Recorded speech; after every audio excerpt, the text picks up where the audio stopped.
Jammu Links News Top Stories is brought to you by TASYA HERBALS Alcohol based Hand Sanitizer with Neem and Aloevera extracts, helping India fight COVID-19.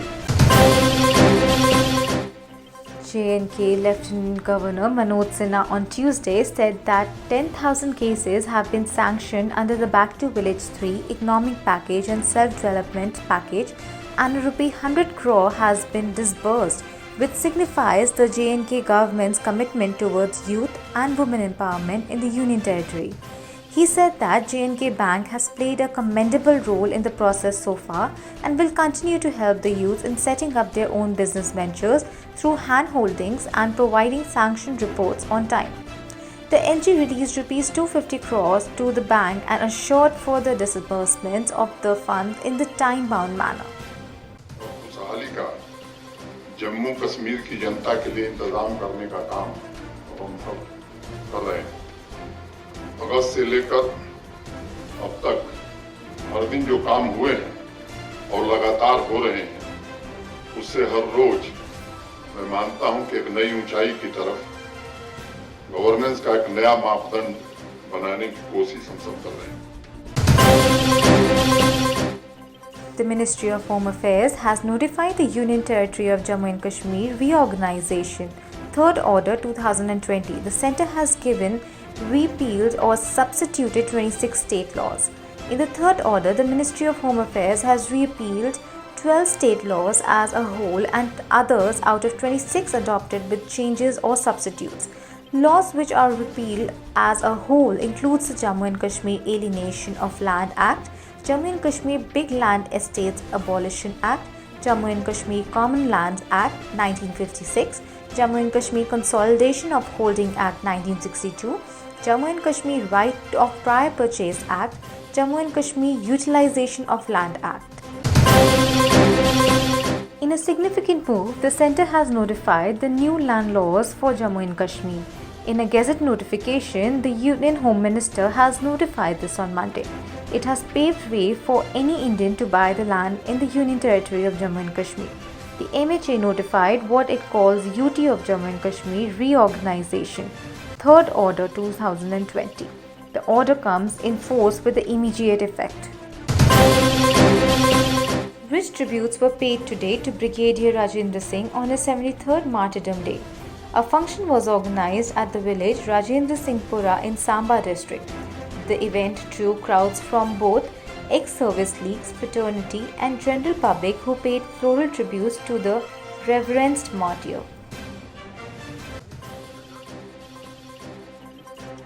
Bharat माता की जय, भारत माता की जय। Brigadier Rajendra Singh ji हमारे हैं, brigadier Rajendra Singh ji हमारे हैं। Active cases of COVID-19 in the country have drastically declined to 6.25 lakhs, comprising merely 7.88% of the total caseload. With 35% of the total active infections being reported only from 18 districts on date, the Union Health Minister said on Tuesday. The new coronavirus infection has reported in the span of 24 hours have fallen below 36,500 for the first time in 3 months, the ministry said. The new cases were 34,884 on July 18th. This success also owes to the selfless service and dedication to doctors, paramedics, frontline workers and the other COVID-19 warriors across all parts of the country, the ministry highlighted. The Fire and Fury Corps celebrated the 74th Infantry Day on Tuesday with its General Officer Commanding Lieutenant General P.G.K. Menon laying a wreath at the War Memorial in Leh and paying a homage to the brave heroes who made the supreme sacrifice in the line of duty. Lieutenant General P.G.K. Menon, in his message, complimented the infantrymen for their devotion to the duty and indomitable spirit while serving under trying and difficult conditions.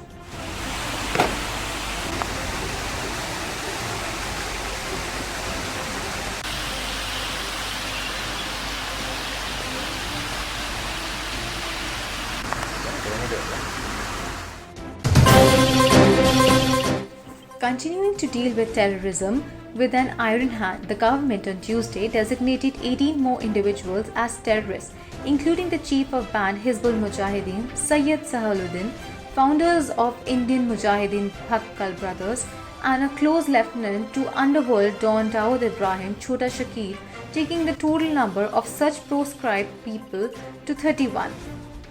The announcement of the Union Home Ministry came on the day the India-US 2+2 ministerial dialogue took place, here where the Defence Minister Rajnath Singh and External Affairs Minister S. Jaishankar met their American counterparts. GOC Chinar Corps Lieutenant General BS RAJU on Tuesday appealed to the Kashmiri youth to use their energy in a constructive way and not pick up arms as the situation in the valley has improved. While talking to the media on the sidelines of 74th Infantry Day celebration at Badami Bagh Cantonment in Srinagar, the Lieutenant General said, "Those who have picked the arms are welcome to surrender and can focus on their lives as there are now ample of opportunities for them." जो बच्चे पढ़ाई कर चुके हैं वो अपना एक काम के रास्ता ढूंढना है। एंटरप्रेन्योरल एक्टिविटीज़ के लिए बहुत अपॉर्चुनिटीज़ है।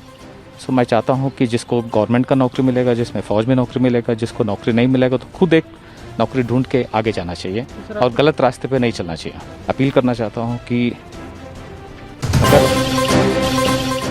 India and US signed the landmark defense pact, basic exchange and cooperation agreement that will allow sharing of high-end military technology, geospatial maps and classified satellite data between their militaries, as the two countries held a high-level dialogue on Tuesday and vowed to ramp up their security ties and boost strategic cooperation in the Indo-Pacific amidst China's growing economic and military clout in the region.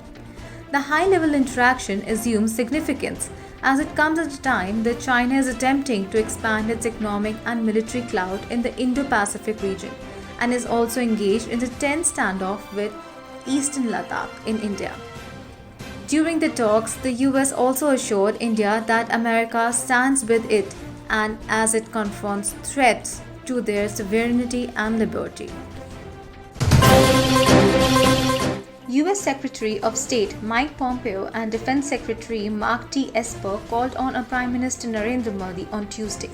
External Affairs Minister S. Jaishankar, Defense Minister Rajnath Singh and National Security Advisor Ajit Doval and US Ambassador to India Ken Juster were also present during the meeting. The Union Ministry of Home Affairs on Tuesday extended the guidelines for reopening the country, which were issued last month till November 30th. There are no fresh changes and the major activities have also been allowed, but strict lockdown will continue in the containment zones, it is said.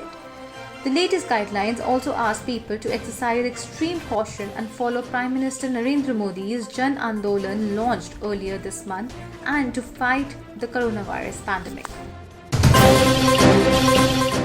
The Chinar Corps of Indian Army on Tuesday celebrated the 74th Infantry Day at Badami Bagh Cantonment in Srinagar to honor the supreme sacrifice of the gallant soldiers in fighting the Pakistan invaders in Jammu and Kashmir in 1947. The celebration began with a solemn wreath-laying ceremony by the Lieutenant General BS RAJU, General Officer Commanding Chinar Corps. Officers of all ranks paid tributes to the fallen soldiers at a war memorial at Badami Bagh Cantonment.